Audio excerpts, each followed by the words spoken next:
Hello guys, last week's final video I dedicated to a really hot and very serious topic, terrorism.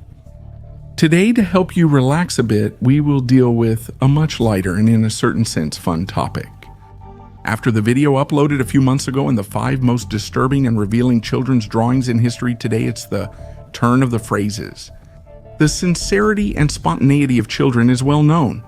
A child is innocent by definition, mostly free from inhibitions, and perhaps it is these characteristics that have created the situations that I will tell you about below. These are phrases really spoken by some children. Clearly, I won't name names, but the sources from which I obtained the information seem mostly reliable. Anyway, whether these are phrases really spoken or exaggerations from the parents and relatives who told them, there's no denying that they are truly unsettling. Here are the 10 most terrifying and unsettling phrases spoken by children. At number 10, we find the story of a mother's experience after a bad sunburn. I was peeling dead skin off my shoulders. My daughter was by my side. At one point while she was watching me, she asked, "Can I keep the pieces of skin to make a mask of your face so I can remember you when you're dead?"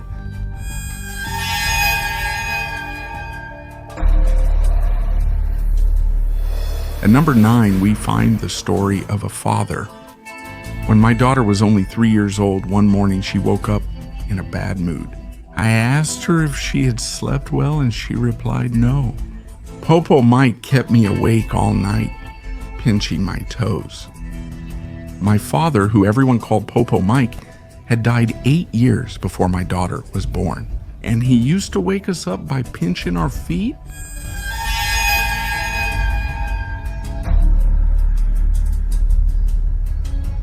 At post number 8, we find the testimony of another parent.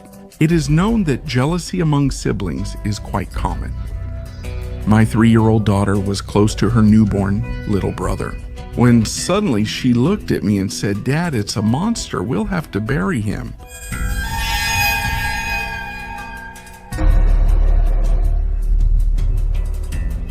What follows is the story of an older brother. My brother was much smaller than me. He was a really special child, and on several occasions he claimed he could talk to angels. One day my mother heard him talking to himself in his room, saying, "I can't kill him, he's my only father."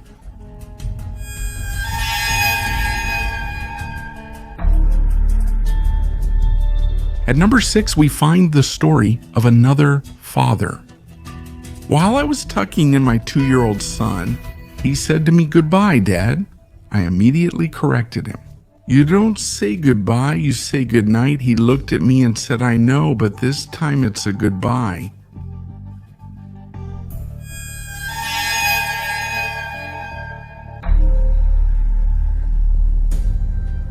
Halfway through the ranking, we find the story of a mother, I dare say a poor mother, who, after what her daughter said, surely had trouble falling asleep.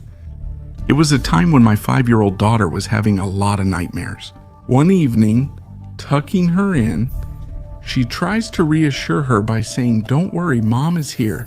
It's just me and the little girl." She said, "Sure, Mom, but then who's behind you?"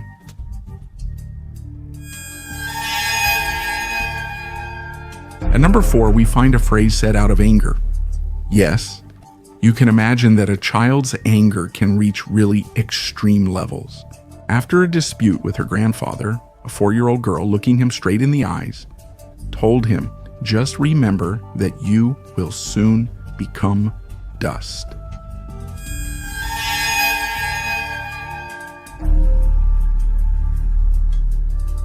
And here we are on the podium of this ranking.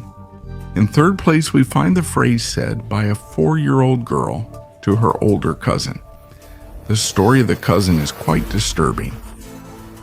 I was going to the bathroom on the 2nd floor of my house when I saw April, my 4-year-old cousin, sitting on the stairs. I asked her what she was doing, and she told me, "I'm imitating the woman with the braids."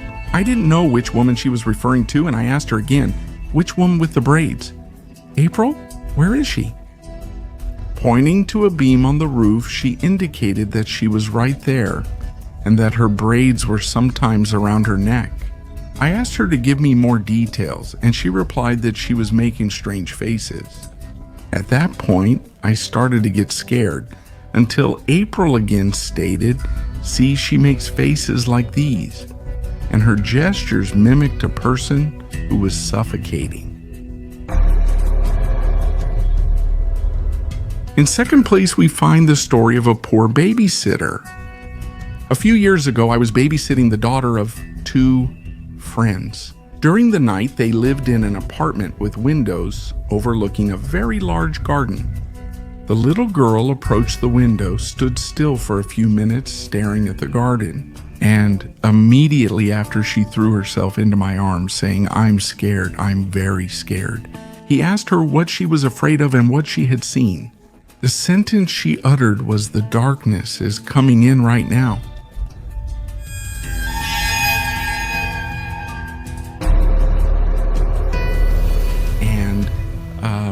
At number 1, we find the story of a girl and her deceased boyfriend's little brother.